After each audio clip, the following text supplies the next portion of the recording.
brother. What is up, Arizona StuMo?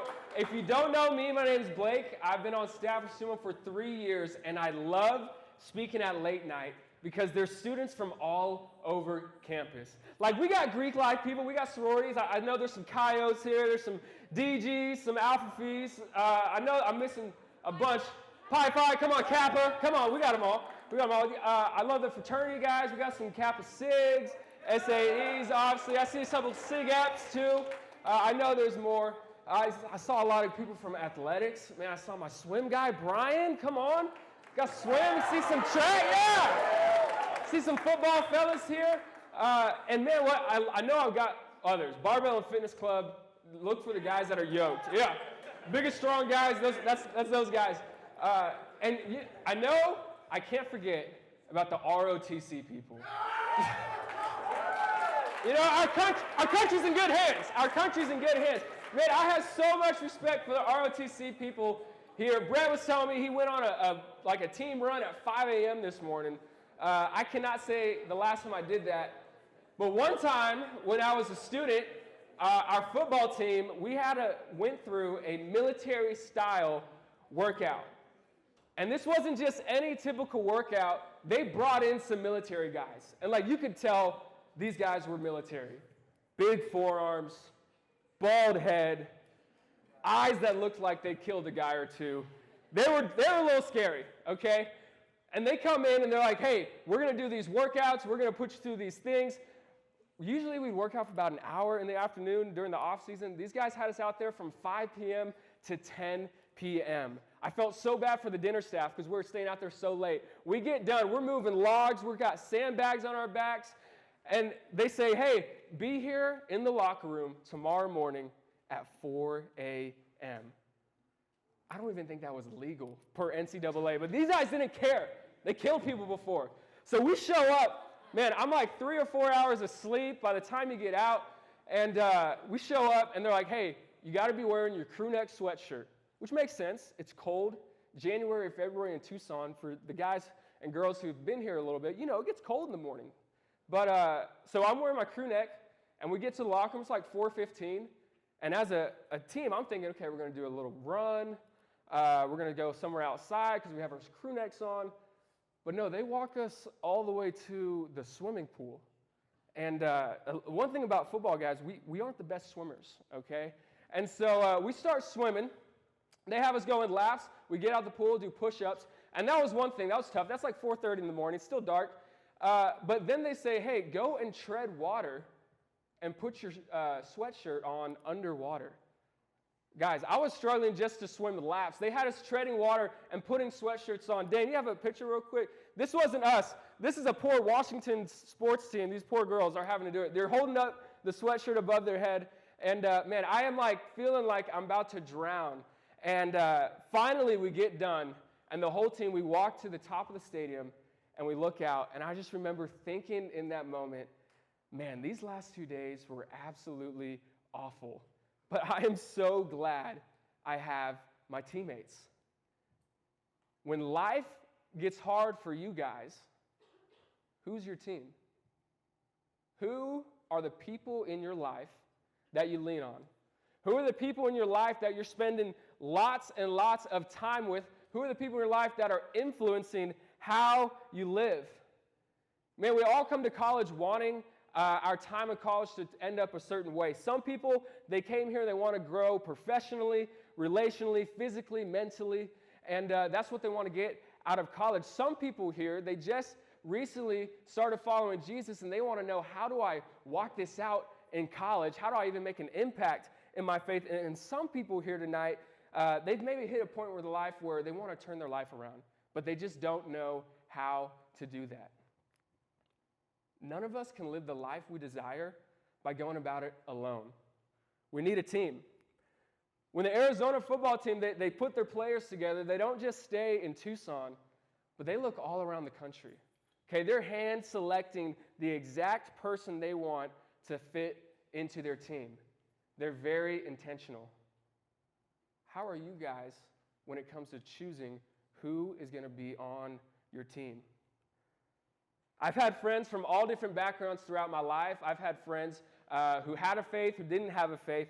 And man, I'm telling you, if you want people in your life who's going to change your life for the best, you need people in your life who follow Jesus. We need Jesus followers in our lives. Who you are is who you surround yourself with. Y'all have heard it before, but it's so true. And I'm going to tell you guys tonight why having Jesus followers in your life, on your team, is the best decision you can make when it comes to friendships.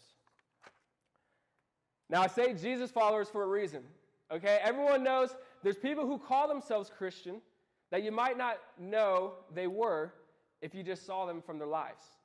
But someone who's a Jesus follower, usually you can tell that person is a Jesus follower. And how can you do that? Well, someone who's a Jesus follower, there's a verse, John 14:21, and Jesus is saying, "Whoever has my commandments and keeps them, he it is who loves me." So someone who's a Jesus follower, they're someone who's going to read the Bible and apply it to their lives. They're going to be very open about their faith. They're not going to be ashamed of it. They're not going to be forceful with it, but they're going to be very open about it and unashamed. They're not going to be perfect, okay? Whether you're a Jesus follower or not, nobody's going to be perfect, but they will be genuine. They'll be honest when they fall. They'll be honest when they hurt somebody, and they'll usually be the first to apologize. They're willing to sacrifice for their faith by saying no to things that bring them away from God and saying yes to things that bring them closer to God. They'll probably exemplify characteristics like loving or joyful, peaceful, patient, or gentle, or self-controlled. So my question for you guys, and answer this with the people around you, is who are people you know at the U of A who are Jesus followers? And how can you tell? Talk with the people around you. All right. Hey, we need Jesus followers in our lives because Jesus followers are there for you. What do I mean by that? Look at this verse that the Bible commands Jesus followers to do. It says, "Do nothing out of selfish ambition or conceit, but in humility count others more significant than yourselves. Let each of you look not only to his own interests, but also to the interests of others." So like I said, a Jesus follower reads the Bible and applies it to their life.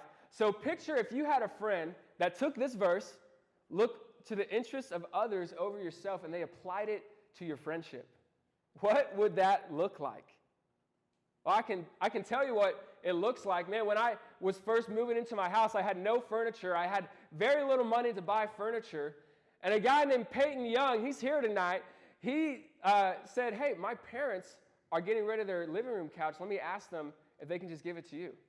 He did that. And then him and Tyler Loop drove from Oro Valley. They broke down the sectional couch, drove it in their trucks down to my house, took it out, set it up in my living room, never asked for anything in return. Never held it over my head, just because they wanted to love me and serve me as my friend.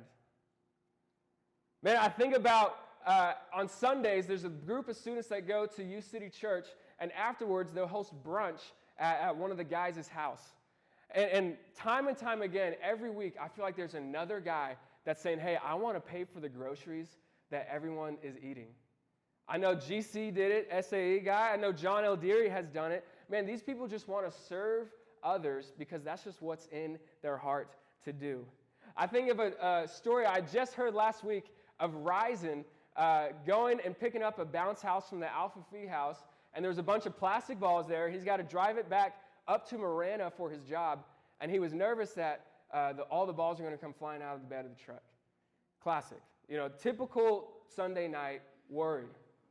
And so what does he do? He calls his buddy Emmett, and he says, "Hey, can you drive behind me to make sure I don't have..." There he is. Look at him over there. "Can you drive behind me to make sure this stuff doesn't fly out of the bed of the truck?" And what does Emmett do? "Okay, man, let me get out of bed. This is late." What was it, 8 o'clock? 10:30. Way better.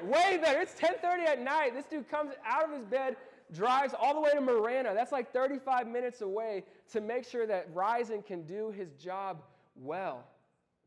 Man, Jesus followers are there for you.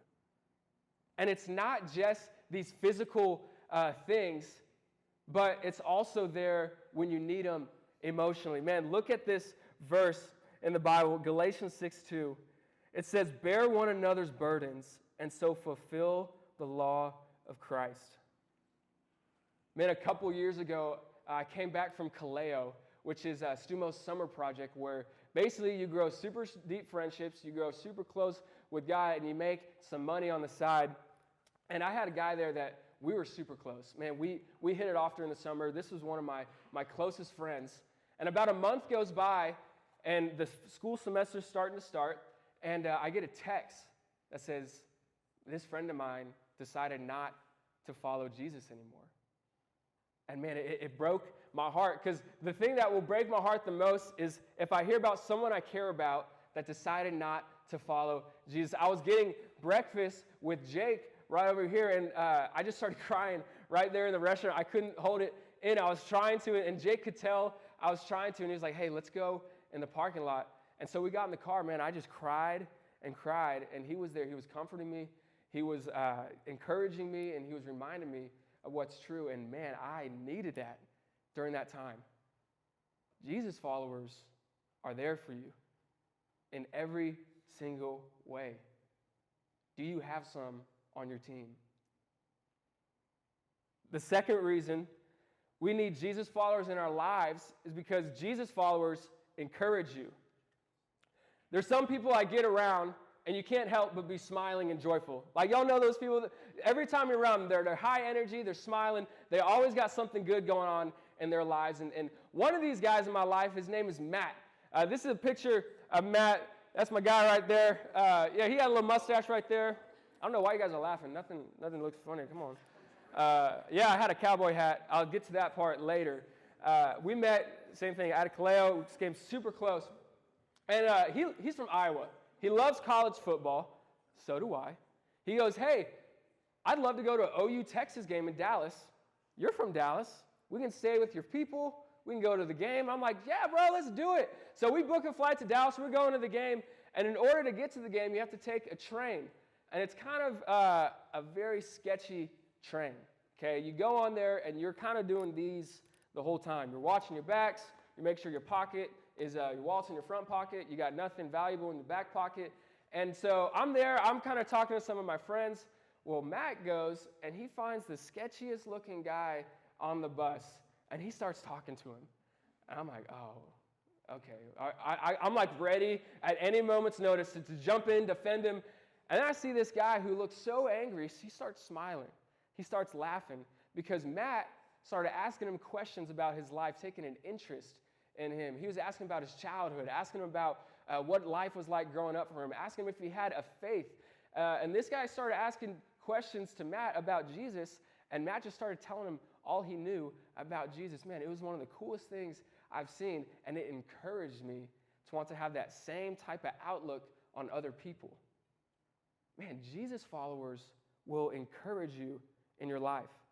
Look at this verse that Jesus followers are commanded. Hebrews 10:24-25 says, let us consider how to stir up one another to love and good works, not neglecting to meet together, as is the habit of some, but encouraging one another, and all the more as you see the day drawing near. And here's the thing. We do not naturally default to loving difficult people. We don't naturally default to wanting to read the word or wanting to pray to God. We naturally kind of veer away from those things. But man, when you have Jesus followers in your life, on your team, they will push you towards that. I think of my best friend in college. He was a SIGAP named Ethan. And beginning my sophomore year, I just started following Christ. And I wanted to make some changes in my life, and it was hard. Man, after every football game, I feel like there was always a party I was trying to go to. And Ethan knew this. And he knew I didn't want to, but I was just too weak to say no. And so what he did is said, hey, I want to encourage you. I want to help you. What if we just went to Whataburger after Saturday night football games? And so that's what we did. We went to Whataburger, and then sure enough, more and more Jesus followers started hanging out with us at this thing. And what turned into one of my hardest nights of temptation turned into one of my most fun nights of the week. And I was so grateful that Ethan encouraged me down the right path. Man, do you have people in your life? Do you have Jesus followers on your team that are doing the same for you? The third reason we need Jesus followers in our lives is because Jesus followers sharpen you. A couple years ago, what's the greatest fight movie of all time? We got Rocky, we got 300, Creed. Did I hear Creed? I like that one. Yeah, there you go. Warrior, ROTC. That's ROTC. He's a warrior, okay? Funny you say that. I love Warrior. Man, if you've seen the movie, Tom Hardy, his traps are huge. Every time I see it, I do shrugs for the next week, just trying to get my traps looking big. It hasn't worked yet, but maybe it's going to get there one day. But when I watch this movie, Warrior, I always want to be really good at like MMA, wrestling, jiu-jitsu. And so I found out a couple years ago in Tucson, there's a thing called Open Mat Night on Friday nights at 10th Planet Jiu-Jitsu. Yeah, write that down if you need to. We can go later. And basically what it is you don't have to pay any money. You just show up, and all you got to do is sign a waiver, and you're good to roll, as what they call it. And so I'm like, okay, this is going to be sweet. I love that. Let's go. Let's get after it. I know nothing about wrestling, okay? I never wrestled in my life. You know the guys who wrestle, you can kind of tell, okay? They got big ears, cauliflower ears. They got, manly hands. I didn't have that, okay? So we go. I bring a buddy, Fisher, and actually I bring my buddy, John, and none of us have any background in wrestling. Dane, show that picture of us. There's John, there's Fish. So we have no background in wrestling. This is us after. You can't see it. I got a black eye. I'll tell you more about that how later. But then there's this guy in the front, and his name is Monty. Okay, now Monty's a different character. Okay, he works on Wall Street now. He's like one of those like he runs 4 miles a day, works on Wall Street, benches 300, one of those guys. Well, he grew up in South Africa, Namibia to be exact. And there's a couple things that Monty excelled at growing up, and that was rugby and wrestling. I did not know that. So we show up, and I'm like trying to wrestle with John, trying to wrestle with Fish. We don't know what we're doing. We look like absolute buffoons. Monty goes in there, and he starts throwing me around the mat like it is nobody's business. Man, it was so humiliating. I was like, this is awful. There's a girl that was there that was practicing jiu-jitsu. She's like 25. She thinks that she's got it. She's like, hey, I want to wrestle him. He's like, okay then, love, we'll do it. And cheers. And he goes and he slams hard to the ground. I'm like, oh my goodness. It was so awesome. We woke up, shook her hand, said cheers. It was so cool. It was so cool. But man, I remember I got done. I had a black eye. It hurt a little bit in the moment. But man, I was so glad afterwards because I learned a little bit more about wrestling or jiu-jitsu. Look at this verse in the Bible. Y'all might have heard this before. As iron sharpens iron, so one person sharpens another.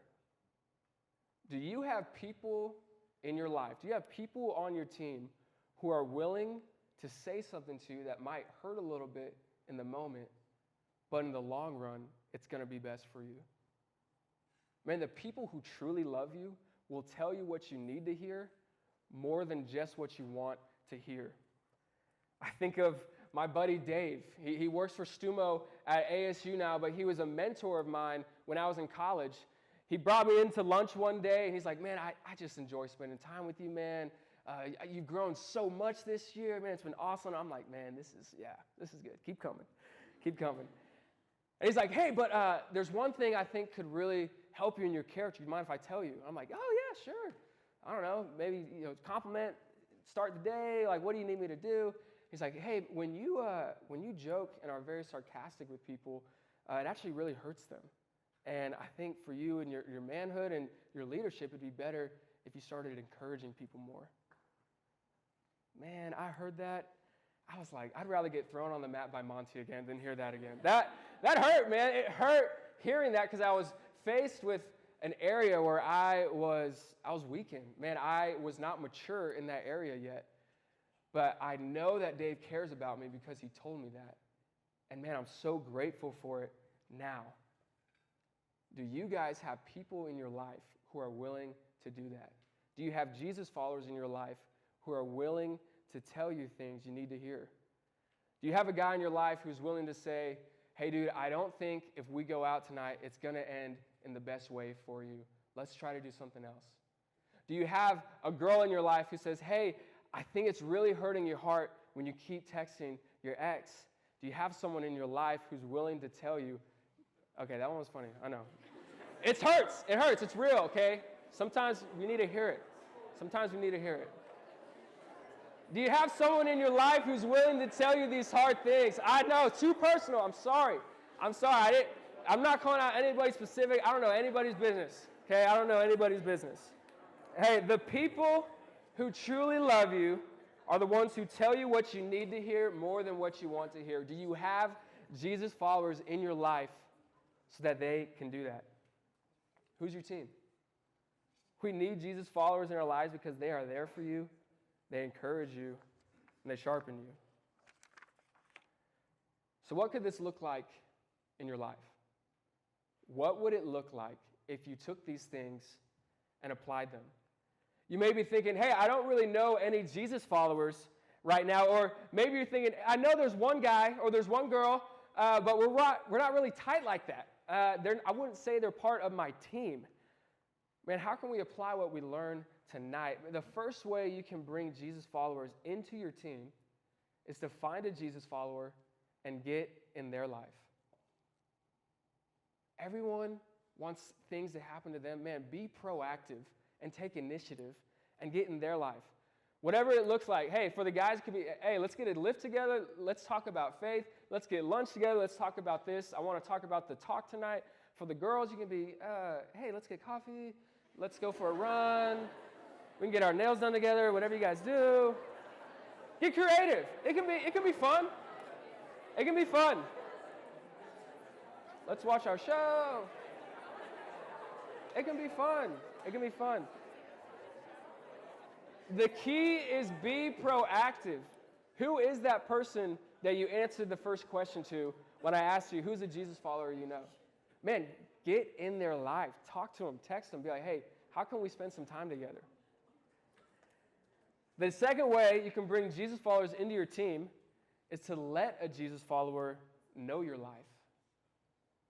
You may be saying, hey, I got a lot of friends who follow Jesus. I got some guys that I think I hang around with, but I've never let them know anything about my life. They don't know the first thing about where I grew up. They don't know what I've been through. They don't know if I got a good relationship with my parents, a bad relationship with my parents. They don't know what I'm going through. They don't know if I'm tired, I'm anxious, I'm stressed.